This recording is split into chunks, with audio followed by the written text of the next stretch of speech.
How to use TV template. TV template comes in a poster tube with two end caps. Remove one of the end caps and take out the packing material. Inside the tube you will find the 6 templates rolled up. Turn the tube in a downward direction and remove the templates.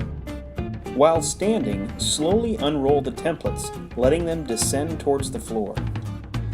Gently lay your templates down on a flat surface. The floor always works well. Choose the size TVs you would like to visualize, then set them aside for applying an adhesive of your choice. Choose the right adhesive method for the surface that you are posting the templates to. The following work very well. When you're done using TV template, line up the edges evenly at the top. Roll down slowly and keep the roll as tight as possible. As you're rolling, the templates may come out of alignment. Tap on one end or the other to straighten it out.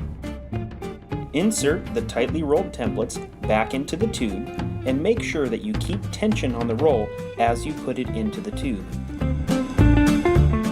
Place the packing material back in the tube to protect the templates and then put the cap on. Thank you for your business and thank you for watching. For more, visit tvtemplate.com.